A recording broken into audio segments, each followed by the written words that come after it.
Gemini, welcome back po dito sa Gems Cake Tarot Vlogs. Kamusta ka ngayon? I hope na sa mabuti kang kalagayan, pang-physical, mental, emotional o spiritual man yan. Ang video po natin na ito ay para lamang sa mga may malalawak na kaisipan. Kaya po kung hindi kayo nakaresonate, try nyo pong panoorin yung inyong other signs, Moon, Rising, and Venus. At kung bago lamang po kayo dito sa aking channel, please subscribe and hit the bell button para lagi po kayong updated every time na meron tayong uploads. At kung nais mo namang mag-avail ng ating services, ng ating private readings, ng ating rituals, ng ating past life reading, nandiyan sa comment section yung link ng aking Facebook page. Nakapin po yon, yun lang yung official account natin, no? Facebook page po tayo, always remember that. At nandiyan din po yung aking email.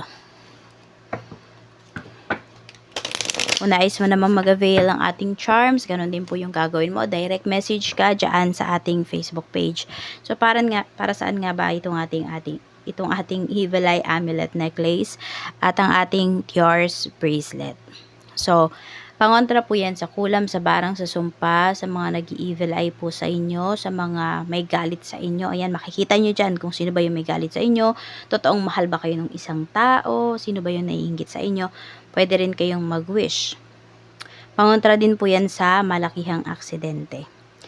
At yung para saan nga ba yan? Pampaswerte din po yan sa love life, sa career, sa business, sa health, at sa atin pong, ayan, mga visa or yung mga papers na inaayos po ninyo. So, tignan na natin. We have Peacemaker. Ayan. Gemini, you're being urged to apply diplomacy and tact in a difficult situation. Consider careers in politics, negotiations, union, contracts, or peacemaking. Adapt a win-win attitude when negotiating business deals. So, pwedeng may mga transactions kayo, no? Ngayong araw po rito. So, it's a win-win situation naman. So, parehas naman kayong may mabe-benefits. Kung sino man yung ka-deal mo ngayon.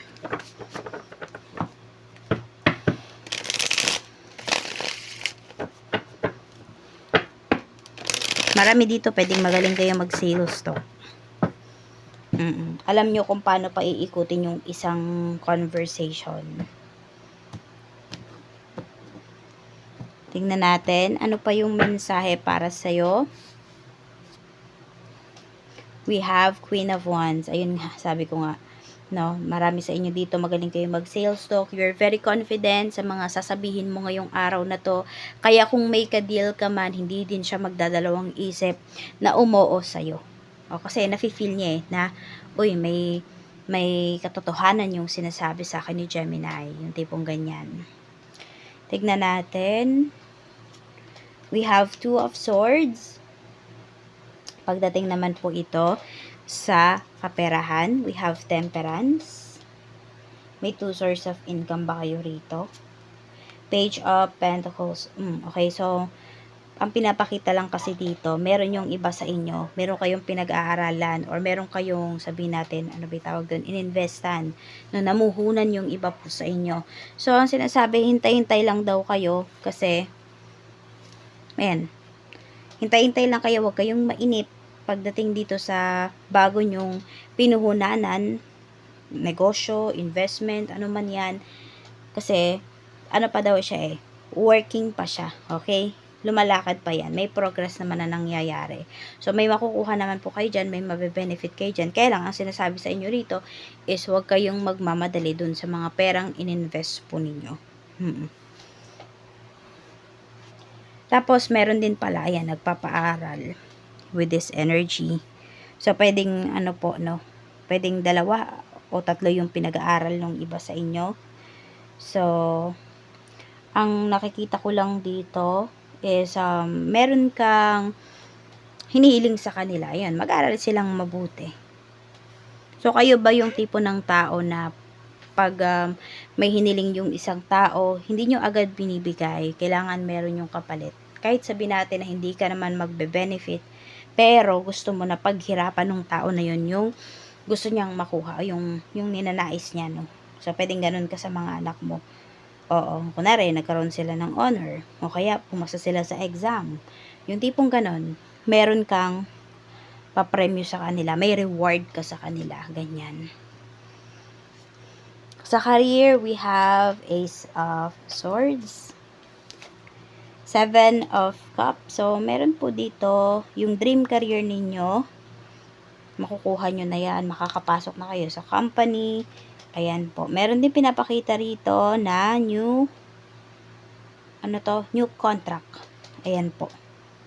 So, mukhang magkakasundo naman kayo kung ito ay, di ba, new contract ito. Pwedeng nasabi mo na kung ano yung mga gusto mo sabihin, yung speech mo para sa salary increase. Mukhang ibibigay naman po yun sa'yo. Ayan.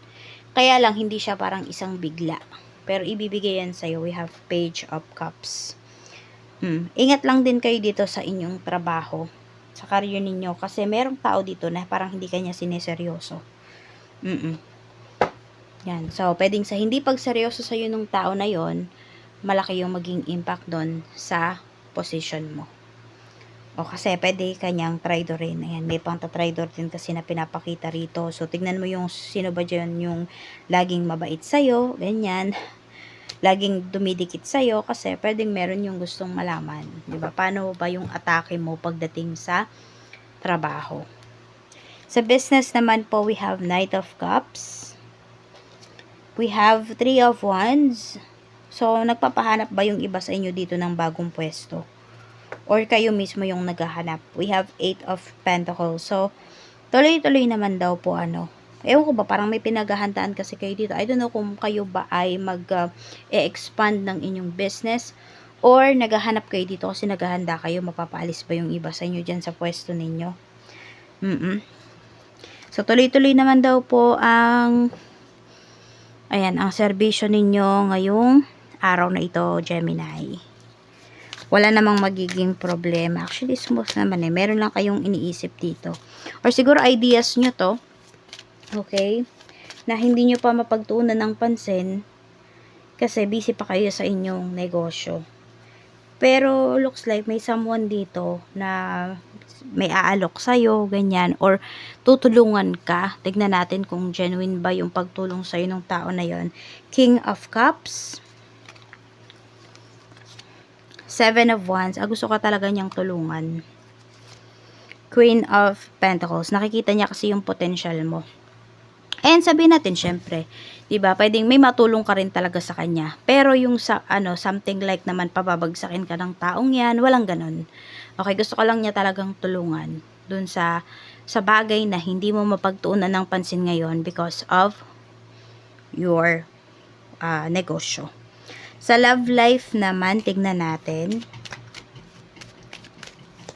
Sa love life, we have Page of Wands. So, pwedeng marami dito, single or umaaktong single kahit na in a relationship na or may asawa na. So, this could be you, this could be your person.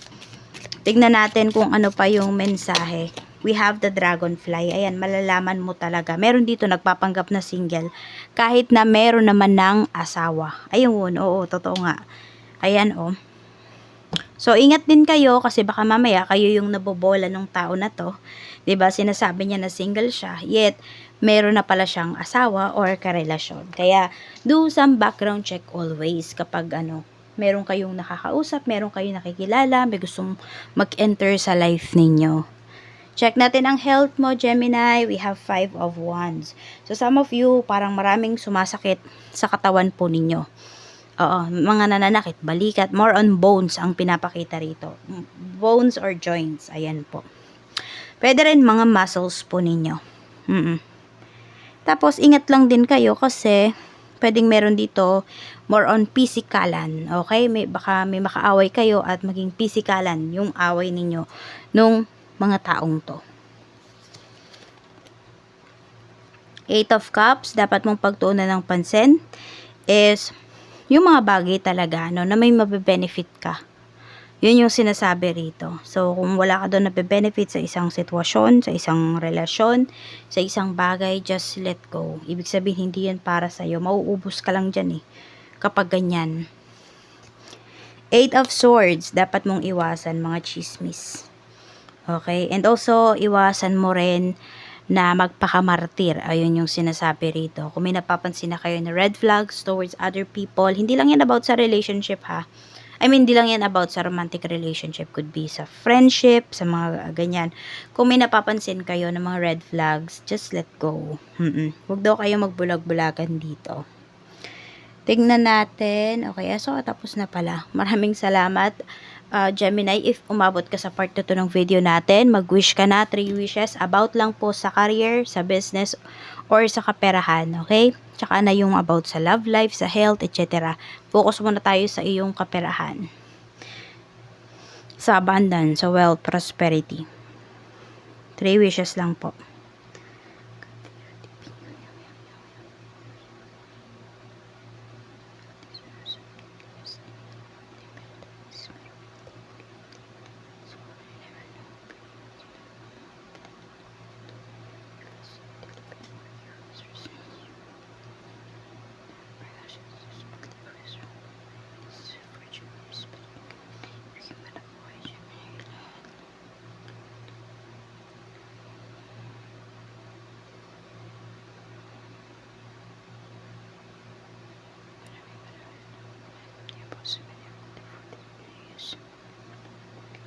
Maraming salamat, Gemini. Wishes granted na yan. Claim mo na.